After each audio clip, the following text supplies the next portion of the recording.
adopt things like the Bitcoin ETF and be a bit more open to Bitcoin. Chicago's very different. I guess the distinct difference between New York and Chicago's markets were built on agriculture, commodity risk transfer. So I'm talking about the corn farmer, wheat, soybeans. These are agriculture commodities. So these are commodities that aren't gold and silver. These are commodities that we consume, right? And they wanted to build a risk transfer market because if the corn farmer is worried about if it's going to rain or not, and he isn't sure about the future of his crop, he's going to farm really bad corn. It's going to make us all have diarrhea and be sick. And so what we want is the corn farmer to sell a future and focus really hard on farming the best corn he can farm and let a free market transfer that risk. And that was Chicago's core focus and upbringing and unique value proposition in financial markets, which is very different than, hey, I want to take an equity public. Take me to the fancy NASDAQ or the NYSE. Insider trading, Wall Street. Chicago doesn't have any of that. And so Chicago got Bitcoin very early because the Bitcoin miner is very much like the corn farmer. It was a lot more free market, some libertarian-leaning type of principles. And so he, as soon as he read the blog, he got it. But so did a lot of, this is a la late 2012, early 2013. That's when all of Chicago got it. Like everyone in finance was aware of Bitcoin and thought openly about it. And so he got into it then, and that was right when I dropped out of school. That's so interesting. I had no idea that Chicago was early on Bitcoin. Yeah, well, you've got Cumberland. So DRW's one of the biggest prop firms in the world, I would say, Donald Wilson. And he founded Cumberland around then. You've got Jump Trading. That's Chicago. They're huge in crypto, but Bitcoin as well. So a lot of the Chicago trading scene was pretty early to Bitcoin. I would just say that the attitude and the approach allowed them to be so. Again, I have harsh feelings and words for New York in the trading scene. Yes. But, there's a lot of cornering of markets. There's a lot of insider trading. There's a lot of big banking. And there's not in Chicago markets. They wanted to help the corn farmer and ensure that the corn farmer could focus on farming corn. Yeah. And that's a really principled moral thing to do, and that market actually serves a real purpose versus, penny stock school. So you said you discovered Bitcoin through your father? Mm-hmm. So how did your dad get into the Bitcoin world? Very morals, ethics, principles. When I played sport is never resume play without helping your teammates up type of attitude. And so that was a lot of my upbringing, is being raised by traders, hustlers, salt of the earth, passionate, ethical, moral guys. Awesome. And they ended up getting me into Bitcoin. So, yeah, I can tell you whatever you want to know. Open book. I dropped out of college, whatever you want to know. We all know that in today's fast-paced world, it's harder than ever to live a healthy lifestyle. Just about everyone is struggling with gut issues, stress, inflammation, fatigue, or immune health issues. Most of it comes down to diet, but getting nutrient-rich food consistently isn't always easy or affordable. With hectic schedules, processed foods, and the rising cost of healthy options, we all need a cheat code as the game of life gets a little bit more difficult. My cheat code is Optimal Human. With over 90 ingredients including powerful vitamins and other nutrients, one serving of Optimal Human helps me fulfill my daily nutritional needs. And in my opinion, it tastes better than other green supplements on the market. Optimal Human contains powerful superfoods like organic reishi mushroom for your brain, turmeric root for your joints, beetroot for cardiovascular health, CoQ10 for cellular health, and prebiotics for gut health. It's simple to integrate into your daily life. Just add 1 scoop to water, a smoothie, or your protein shake and get an instant delicious nutrient boost. Try Optimal Human today and get 50% off your first month by going to optimalhuman.com/Zuby. One more time, that's optimalhuman.com/Zuby. Go check it out. So you went to college. What did you go to study? Chess. So not actually, but I went to St. John's. I had a little bit of scholarship money to go, so I grew up a chess player. I have a state championship at the time for my age group. I have 2 in Illinois. I was nationally ranked growing up for my age class. Played on the chess team in high school. It was funny. It was the only guy that was on the basketball team and the chess team. So I wanted to, my dad was like, listen, you're almost 18. You got to be an adult and do real things. And I was like, well, gosh, I'm not ready to do that. He's like, well, what do you want to do with yourself? I said, I want to play chess. He said, well, then figure it out. And so I found a university in New York, which at the time, arguably still is the chess capital of the world. speak English. Now it's either New York or St. Louis. Okay. But at the time, it was New York. And I went with some scholarship money to go pursue chess. Unfortunately, I pursued it a little too much. I skipped every class, and I would play in Central Park. So I would ditch class, I would play in the park for cash, and I would train there and back. And so I didn't even last a semester. So what was your major that you were supposed to be doing? Jesus. I can't remember. Yeah, business. I mean, I famously remember, I've told this story a few times, sitting in French literature class. And I texted my dad, and this is just the relationship that we have, so close. Is I was like, dude, what am I doing here, man? French literature? I'm trying to play chess. Yeah. And so eventually, I dropped out. I dropped out before Thanksgiving break. So, I mean, for those that are unfamiliar with U.S. schooling, that's you enroll a month before Thanksgiving break. Thanksgiving break is usually when a freshman would say, oh, man, I haven't seen my parents in a month. I can't wait to sleep in my own bed. I just never went back. Yeah. So it didn't last long. Thank you to But speak I was English trying to with pursue a me. passion. Thankfully, I fell into Bitcoin on the back half of that. But, yeah, chess player that got lost in New York City because I was forced to try and figure out this whole university thing that ended up being a waste of time. Okay, so you said you discovered Bitcoin through your father? Mm-hmm. So how did your dad get into the Bitcoin world? It's a good question. He read a blog, so shout out Mike Krieger. He writes a blog. So my dad went to Duke University, so did Mike. He followed his blog. It was just on overall market trends, and Mike wrote about Bitcoin, and my dad picked up on it. You know, Chicago as a whole got Bitcoin a lot earlier than the rest of the world, but especially New York. We're just now seeing New York adopt things like the Bitcoin Good, ETF okay. and be a bit more open to Bitcoin. Chicago is very different. I guess the distinct difference between New York and Chicago's markets were built on agriculture, commodity risk transfer. So I'm talking about the corn farmer, wheat, soybeans. These are agriculture commodities. So these are commodities that aren't gold and silver. These are commodities that we consume, right? And they wanted to build a risk transfer market because if the corn farmer is worried about if it's going to rain or not, and he isn't sure about the future of his crop, he's going to farm really bad corn. It's going to make us all have diarrhea and be sick. And so what we want is the corn farmer to sell a future and focus really hard on farming the best corn he can farm and let a free market transfer that risk. And that was Chicago's core focus and upbringing and unique value proposition in financial markets, which is very different than, hey, I want to take an equity public. Take me to the fancy NASDAQ or the NYSE. Insider trading, Wall Street. Chicago doesn't have any of that. And so Chicago got Bitcoin very early because the Bitcoin miner is very much like the corn farmer. It was a lot more free market, some libertarian-leaning type of principles. And so he, as soon as he read the blog, he got it. But so did a lot of, this is a la late 2012, early 2013. That's when all of Chicago got it. Like everyone in finance was aware of Bitcoin and thought openly about it. And so he got into it then, and that was right when I dropped out of school. That's so interesting. I had no idea that Chicago was early on Bitcoin. Yeah, well, you've got Cumberland. So DRW's one of the biggest prop firms in the world, I would say, Ronald Wilson. And he founded Cumberland around then.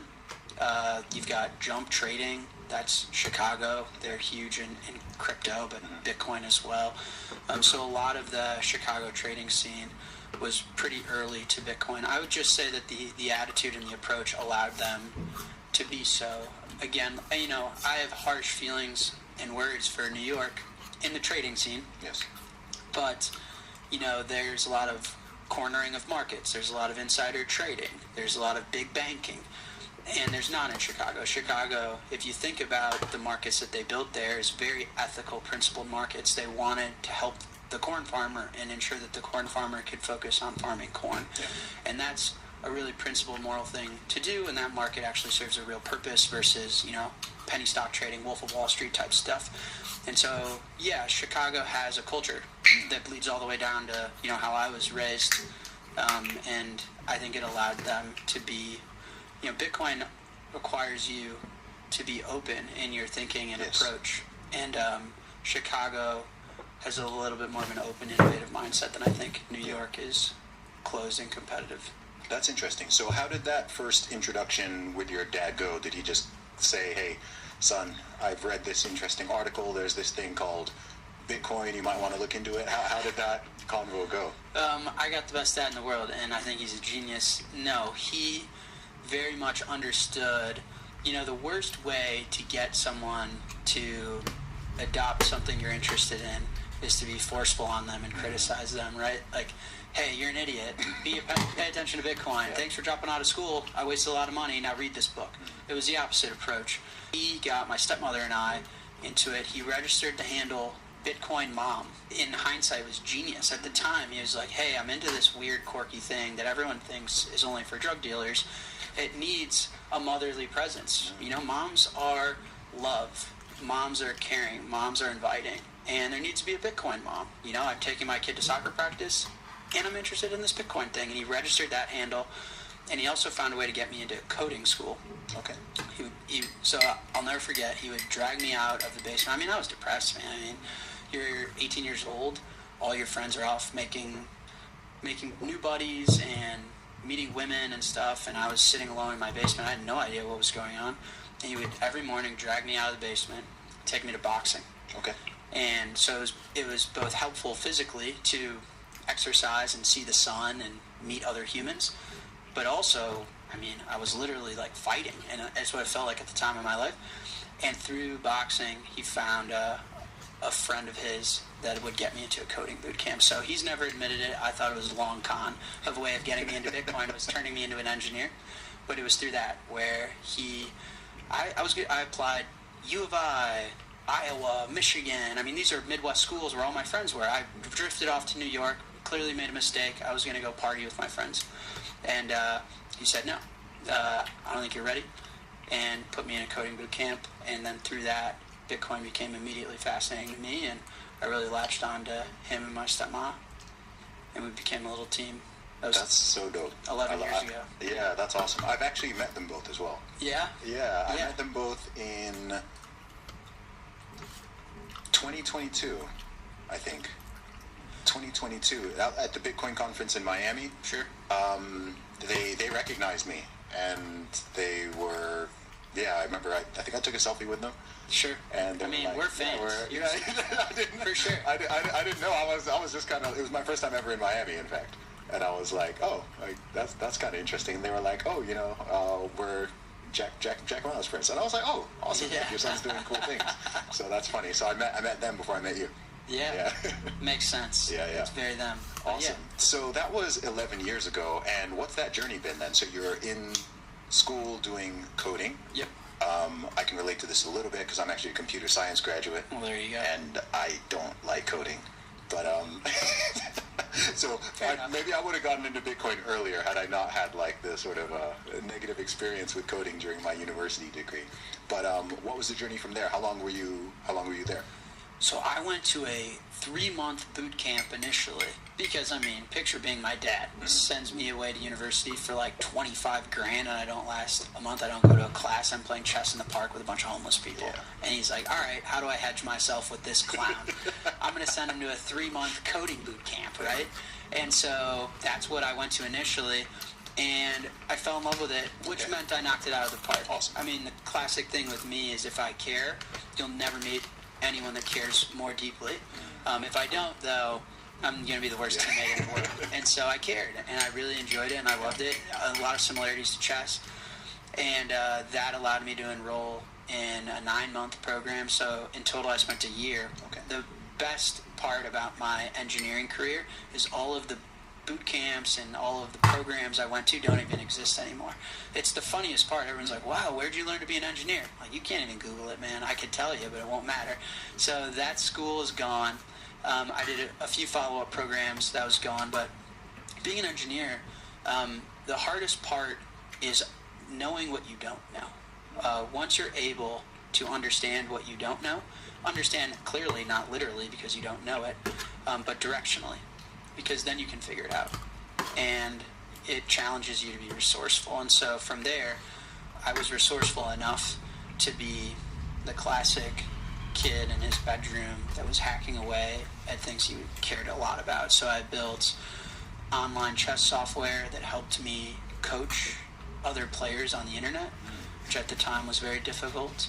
I built software for a local gym that needed help with their personal trainers managing all of the data with their clients. And then eventually I got good enough to start contributing to Bitcoin. I kid you not, I applied to every company that could spell Bitcoin, and they all rejected me, which in hindsight I'm thankful for. Yeah. But Coinbase, Kraken, I mean, everyone, I was begging to be a part of this thing, and I couldn't find a way in, which inevitably led me to pursue open source. They couldn't fire me from open source software. You could download it from the internet and run it yourself. So that one I contributed to, and then through that ended up becoming an entrepreneur and founding Strike. So that was a high-level journey for you. And what year was that when you were doing these applications? I'm guessing like 2014, 2015? Yeah, so the homework assignment from the initial boot camp is like, build something real. Yeah. I actually owe a ton to that school and the founder, Neil. So shout out Neil. It was a different approach to school. It was, hey, welcome to school, but I don't even like calling us a school. We're going to do real stuff for the real world. I'm not going to grade you on how you can spell. I'm not going to grade you on math. I'm not going to grade you at all. You are here to build software that can be used by other people, and that's your assignment. So find something you care about, and it's going to be really hard, but you're going to do it. And so that's what I did. And I built this chess software initially, and I built software as... the very first application I presented was actually crowdsourcing software on how well a referee is doing in an NBA game. Oh, wow. Okay. Because growing up in Chicago, I'm a huge Michael Jordan fan, and I was convinced that refs would rig games for LeBron James. And so, but that was the point. It was be passionate, care about something. You know, you exist, and make a dent in the universe. And, you know, we interface with these screens and software, and you have the power to influence that. And so where do you want to see change? And I was like, I want to see LeBron James at the free throw line less. It's like, I swear he gets more calls than the San Antonio Spurs. So I built that. That was in 2013. Well, the problem is it didn't really work. Okay. All of my buddies in high school came over for the launch, and it like barely worked, but they were happy because I bought them all wings. So I'm still convinced that the NBA, the point of the software, I'll pitch it, someone else should build it. Okay. The point of the software was the crowd knows best, right? If you can outsource information to as many people as possible, the bigger the crowd, the smarter the wisdom. And so if I was able to log NBA games in real time and allow fans to say, hey, was that a good call or not? With enough of a populace, we'd be able to actually crowdsource an official opinion of what the world thought about that officiating, as opposed to into the specific call. And I would pull a bunch of data where when LeBron James is reffed by this guy, then he goes to the free throw line twice as much as other referees. And so I was convinced that I was correct. And so that's what it was intended to do. It didn't work because I was engineer for 90 days at the time, and I wasn't good. But that was 2013, and so I completed schooling through the beginning of 2014, and I built the chess software. I got to meet a mentor still to this day, Jason Fried of Basecamp, and that was the beginning of my career, where I, for the first time, felt confidence in myself. Yeah. You know, I think in my career, I will say there are certain parts where people believe in you more than you believe in yourself. 100%. And, you know, those are a lot of the people I have to thank along my journey. So my father, you know, when I thought I was a loser, that was a college dropout, he believed that I wasn't. In this school, you know, Jason Fried, these guys believed that I was good enough to be an engineer. I didn't need to go to school, and I was creative and passionate enough. And just, you know, I think chess is the art of seeing yourself forward, and they saw that in me, and that you don't think about going back to college, you got this. That was a moment, and I've had a lot of those throughout my career. So, yeah, that was around 2014 where I said, yeah, I got this. Yeah. And it was a different energy and different trajectory since that point. That's dope. It's so interesting to hear that, because I think that About my career. So, yeah, that was around 2014 where I said, yeah, I got this. Yeah. And it was a different energy and different trajectory since that point. That's dope. It's so interesting to hear that, because I think that's such an important and deep human point that is so often overlooked, which is that people need encouragement. People need encouragement. People need people to believe in them and see their potential even when they don't. And the difference between being that guy who is in the basement and needs to be dragged out to go and do things, and who isn't feeling confident. I mean, you're the same person. And you can probably imagine this sort of like bifurcation in your life, where had certain circumstances been different and certain people not been there to urge you on and encourage you and believe in you, you could just kind of stay in that rut. And I believe there are millions of people right now scattered around the world who are just in that rut. They have so much potential, they've got talent, they've got so much ability to do great things, but no one has told them that. No one's ever encouraged them, and it's sad when people miss that, because it can just make such a small difference. I mean, I'm sure you see this because you've got a big platform, right? And I'm sure you've had people who are massively encouraged and inspired by you, and might even tell you a certain story or something you said on a podcast or something you posted, and it fundamentally was just that spark that they needed at the time to change their life. I've had so many people come up to me and tell me that, like, man, I just read this thing that you wrote that one day, or this thing you said, and I was here, and it just, nudged me. So I think that's extremely powerful. I think that's a good lesson for anyone listening, just to know for yourself and for how you engage with other people, particularly people who are listening. I know a lot of people who are listening to this podcast are parents when it comes to your own children. Just giving them that encouragement. It's such a huge difference. Yeah, I think it speaks to the value of those that you surround yourself with. Right? I think back, and if I didn't have the dad I do, if I wasn't in that school, I found myself at certain points in my life in the wrong crowd. College dropout in the parks, playing till the sun goes down with a bunch of people that didn't even have a home. And it would have been very difficult to find the best version of myself through them, I think. And it's no offense to any individual, but more so speaking to the value of just surrounding yourself with the right people. And that also is, I think, what allowed me to travel so deeply into Bitcoin, is because all of a sudden I had a little bit of confidence and faith in myself, and I was surrounded by the brightest minds in the whole world. I mean, there's no more ambitious task than trying to fix money. And so I was this young kid who had a little bit of energy, and then all of a sudden everyone around me was smarter, wiser, nicer, kinder, healthier. I mean, everything that you would want out of a human life. And so, yeah, that was my takeaway, was just how important the company you keep. And I was lucky enough to have a really amazing father, but there's no real excuse. We all have the ability to build a relationship. And so ever since, I've taken relationship and that lesson pretty seriously. Yeah, that's awesome, man. So what is it that particularly sold you on Bitcoin? Was there a moment where you just saw it and were like, this is the thing? What's the story there? I think it's the classic, come for the number, go up, stay for the revolution. But in the beginning, I was really cheering my dad on. And he was so convicted and had this position, and my stepmother got into it. And there's something about, just having so much love for my family and my parents. I wanted this thing to work. And through that, you evaluate, well, is it going to work or not? And you come to the conclusion that, Bitcoin's designed to go up forever. Well, I believe that. And, what hard money means, what a fixed supply means, where anything monetary derives value from, how money works, what properties it needs to have. And you come to this conclusion of, oh man, this is the best money that we have. And so I initially was convicted and sold through that. And then the revolution is what follows. And you realize the knock-on effects that having better money has for yourself, for your family, for your business, for your country, for our species. Yeah. And that, things like El Salvador are much more for the revolution than the number go up. But initially sold, I was like, is this thing going to work?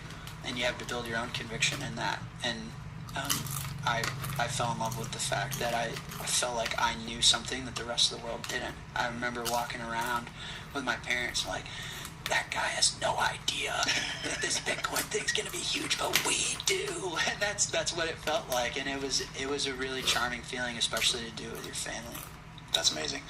This is not explicitly a Bitcoin podcast, so there are going to be a good chunk of people listening to this who have heard about Bitcoin. Maybe they've heard another Bitcoiner on the podcast here or there. They've seen me mention it maybe, but they don't know what it really is. They don't know the value proposition. They don't know what you mean when you say it's programmed to go up forever. So I want to kind of go back to basics a little bit. Sure. So for someone who's just listening to this podcast, who's maybe heard about Bitcoin, but they haven't really thought about it and been exposed to it properly, can you give them the 101 on what the Bitcoin value proposition is in your eyes? Totally, yeah. I actually think the best place to start is understanding money a bit better. I like to think of money as our time and our energy in an abstracted form. What I mean by that is you do this podcast in exchange for that, you get money. I run Strike in exchange for that, you get money. You mow a lawn, you fix a windshield, you drive a car for someone else, you get money. So money is the market good that captures our collective contributions to society.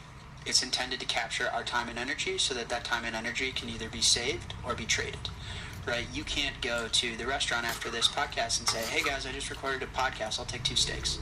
They're like, what? I don't want that. That's what we call barter, right? To solve for barter and scale the economy and allow us to hyper-specialize on something like a podcast. Like a podcast isn't a tradable market good for dinner, for gas, for groceries, but it is for money. And so money is that market good, again, for abstracted time and energy.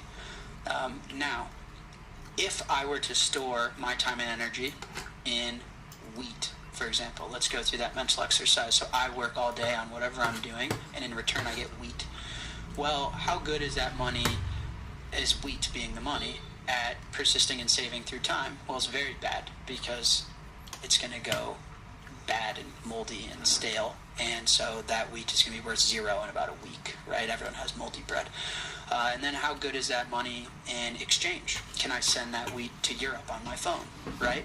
And so thinking of money as how to capture your time and energy is a very powerful idea, as opposed to like a piece of paper, or as opposed to something that your government, whatever, tells you to use. Then contrast it to the dollar.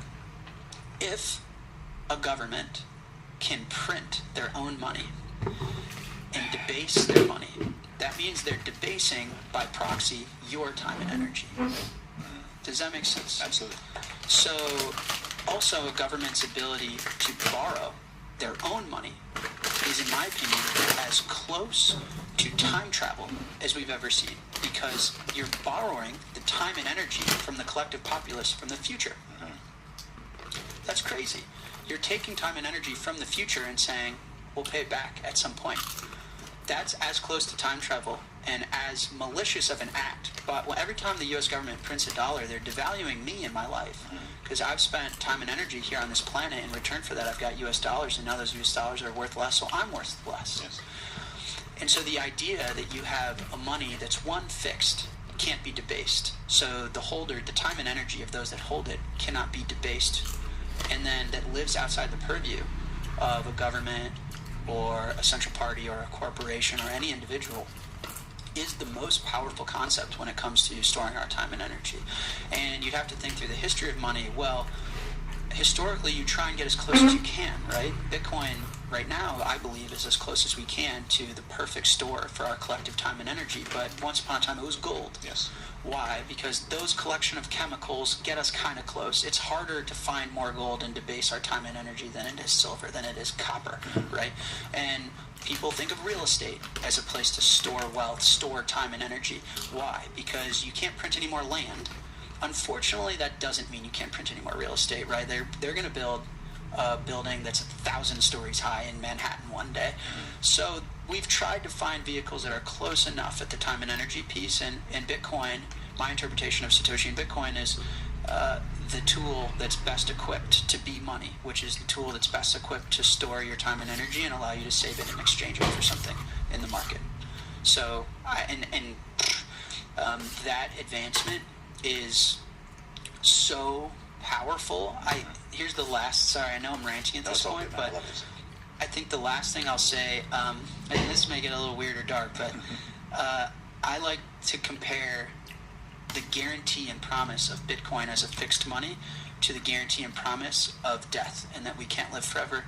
What I mean by that is that the fact that I'm going to die, and I know I'm going to die, is what allows me to value my life.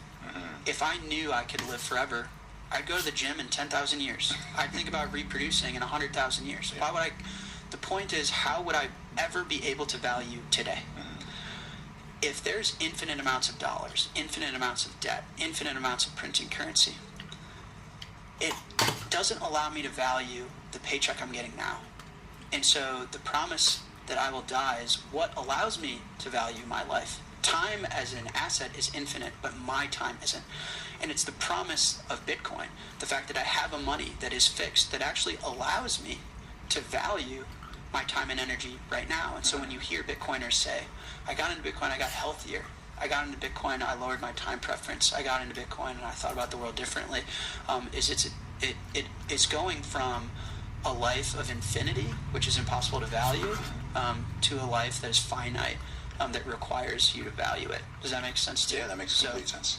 To me, it's just a life-altering technology and an advancement in money, which is how we capture, exchange, and save time and energy between each other. Amen. I think that's one of the best explanations of Bitcoin, not from the tech perspective, but from the value perspective that I've ever heard. So I hope that resonates with the people listening. Man, no, for real, that's powerful. I think that two points. I think two things are really interesting with that, which is one, money is one of the only technologies I can think of which is worse now, excluding Bitcoin, I'm talking fiat money, is worse now than it was thousands of years ago. The money system, if you were to go back 100 years, 200 years, 500 years, 1,000 years, when things were running off gold and off a gold standard, it was better. That was a better technology in terms of all the things that you're talking about than what we have now.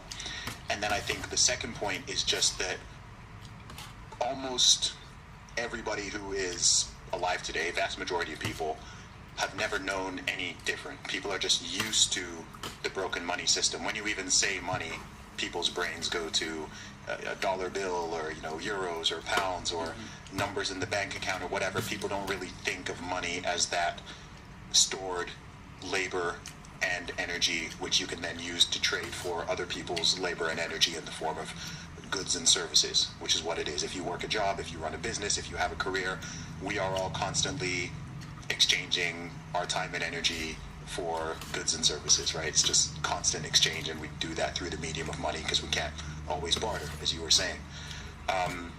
But I just think that because it's, when did the U.S. go completely off the gold standard? 1971, and I think in the 1930s the process began. It's around the world wars. Yeah, in many places, and so this is just what people are used to, right? It's just like, inflation is just a given. Some people think inflation is good, some people say. And you're just like, wait, if you think about it, the idea that you store $10,000 today and then the next year it's worth $9,500, and then later down the line, you can get to a point where, that 10,000 is now worth 500 or 1,000, and people kind of just accept that. And you're just like, no, that's not meant to happen. And historically, that wouldn't have happened, say, if you'd stored your money in gold. I talked to my father, who came to the UK from Nigeria in the 1970s. The first time. My dad's a medical doctor, a physician. And this is the 70s. We're now in 2024. Head of the household of a family of now 7, but at the time would have been 5 or 6. Medical doctor in the UK. What do you think his annual salary was in the 70s? Geez. In the 70s? Yeah. What was a house? As a doctor. A house was like 20 pounds, so $8,000 1,000 pounds? 4,000. 4,000? Okay. Yeah, 4,000 pounds a year. That was a good guess. Yeah, that was a good guess. But 4,000 pounds a year as a medical doctor it's in crazy, the UK, man. right? And now you're just thinking like, gosh, I mean, earning 4,000 pounds a month as a doctor wouldn't be a good salary. You couldn't And pay back your loans. Yeah, and I mean, that's only 50 years ago. It's not that long. He tells me the story of he and my mom wanted to buy a certain house which cost like I think 15,000 pounds. Not the deposit, the whole house. 15,000 pounds at the time. That would have been maybe $25,000. And they were like, no, that's out of our budget. We can't afford that. And now, in many places, I mean, you can't even get anything under $500,000 in some places. Yeah. Approaching $1 million. So it just shows when you were talking about them, the Fed or the central banks or governments just stealing from people, stealing labor, stealing value from people born and unborn. It's very real. And I think if people truly woke up to that, then there would be some form of real revolution. Yeah, well, I think they are. Yeah, that's exactly right. So your dad earning 4,000 pounds a year, and I believe a house, would you say, was 15,000 that they were looking at? Yeah, maybe, 10,000 to 20,000, depending on what you wanted. Right, so that sounds like 2.5 to 3 years worth of work to acquire. What's crazy is if people I encourage everyone listening to go look into metrics like the average year someone gets married, the percentage of the populace that turns into a homeowner. It's all going very bad. So, for example, everyone used to get married around 22, 23. Everyone's now getting married around 32, 33. Life expectancy is going down. Home ownership's going down. Divorce rates going up. And these are all metrics that tell me that in order to live a life what you're pleased with, it's requiring more time and energy. Your dad could have worked 2.5, 3, 4, 5 years to own a home. People are having to work 20, 30, 40, 50 years to own a home. They're still the same humans. Yeah. So by debasing the currency, again, if you think of it as time and energy in an abstracted form, you're increasing the time and energy required to live a sustainable life. Mm-hmm. And it deteriorates society. It's really an awful, malicious thing to do to, when you say steal from people, they are stealing the time and energy from the collective populace. When your groceries double, when your McDonald's order doubles, whatever that is for you, and your gas price doubles, it's just requiring more time and energy for you to have the life that you need to have. You know what, Jack? I think you have just nailed a much better definition of what inflation truly is and why it's so bad. The standard definition of inflation is either, increase in the money supply, devaluation of currency, or just prices going up. Someone could say that they're often the same thing. But I think when you think of it as debasing the value of the collective's time and effort, then you see just how insidious it is. It's debasing you. Yeah. It's like, what are you made up of? The energy you contribute and the time you have. Yeah. That's it. Right? Like, your life is capped with the time that you're given, and your life is expressed through the energy that you contribute. And they're debasing and devaluing that. So every time they devalue your money, they're devaluing you. And what an awful crime. And so I think we all can feel society deteriorating in many ways. Feel people getting angrier, feel civil unrest, you feel whatever metric you care about, whether it's health, cancer rates, the real estate market, all going bad. And I think people are looking for a solution, and I hold the personal opinion that the money's broken. And when I say the money's broken, it's like our ability to store, save, and exchange time and energy is fundamentally broken. And so why do I care about Bitcoin? Listen, people can have their qualms with Bitcoin, and I appreciate that it's not perfect, and that's why I spend my time on it, but I think it's the closest thing we have to fixing that problem. And there's a saying in Bitcoin, fix the money, fix the world. And when you hear it, or you see it, and you're not familiar enough with the concepts, it sounds maybe a little too insane to take seriously. But that's what we mean when we say that, is that if we can fix the ability to store, save, and exchange our time and energy, I think we can fix a lot of the problems with the world. Can you connect those dots for people a little bit more? Because I think I know what you're talking about. but I think the jump from going to having a better form of money and then all those other problems that you talked about, family formation, civil unrest, division, familial breakdown, all those kind of things, I think people struggle to connect those dots. So can you kind of walk us through that? Yeah.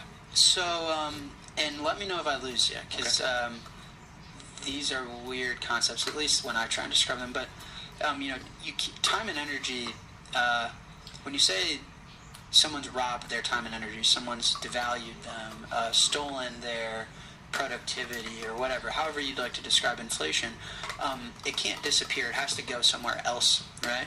And so maybe the best way to understand that is like the wealth gap that we see, for example, is that less than 10% of the United States owns over 90% of the wealth. And that's because when you debase the currency, everyone that holds it is getting crushed and is needing to require more time and energy to have a sustainable life. And everyone that owns assets that is being inflated, so when they print money, your house gets inflated, your Bitcoin gets inflated, they accrue wealth naturally without expending time and energy. And so then you get a really disgruntled populace where 90% of the United States of America is required to expend more time and energy every single year to be able to afford a family, be able to afford children, be able to have a happy marriage, to be able to afford a house, to be able to afford groceries, to be able to afford gas.